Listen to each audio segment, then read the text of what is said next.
international CDMOs, shall we say. There's a movement to try to get a lot of work back to the United States.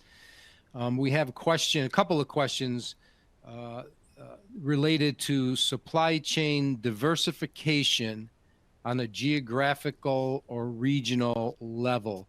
So, COVID may have taught us one thing about being far away can be troublesome. But on the other hand, I think all of us have understood that the best option may be in India. As Susan, I know you've done work in India, or it may very well be in Western Europe or in China with some of the CDMOs there. Um, do you think about that regional or international um, distribution of work when you're working on supply chains? And Tony, maybe I'll ask you that.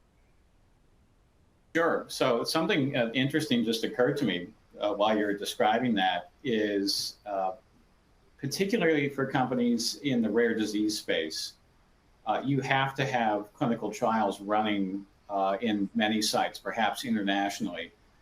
And because just by the numbers, most of these companies are small and medium sized, they can often be caught unawares or just underinformed about just what it takes from a supply chain perspective to support the logistics of getting their clinical trial material distributed to all these sites. Now, certainly there's a lot of CDMOs out there that are very experienced with that and have a strong international presence.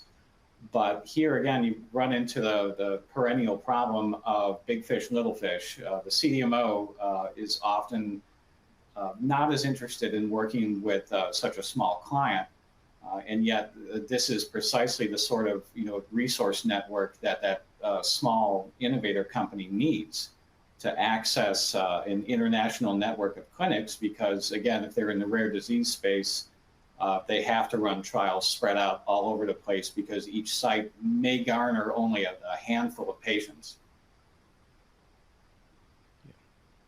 Anybody else want to add to do we go to China? Do we go to Vietnam? Do we go to Western Europe? Is it part of the supply chain risk variation that we're thinking about, or is it just they've got what we need, so let's go there?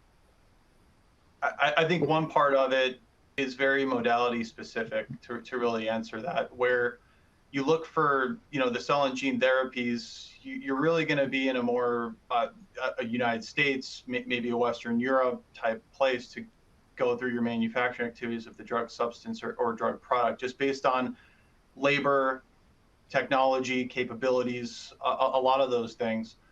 Whereas for small molecule, you have a more established network in India that you could look to bring in raw materials, GMP starting materials, things like that. So it all starts really, and Tony had mentioned this, aligning with your regulatory strategy up front, not just planning in a silo for your early phase manufacture, but thinking ahead from a clinical perspective. Where do you want to go? And trying to build that into the flexibility of your manufacturing activities so that you already have the compliance, being multi-compendial or whatever country you're trying to get into. So that's one thing that you really want to consider when de-risking your manufacturing strategy. And from a logistical standpoint, the last thing I'll add too, on the gene therapy side, these are very expensive batches to manufacture. It takes a lot of time, a lot of effort, a lot of money.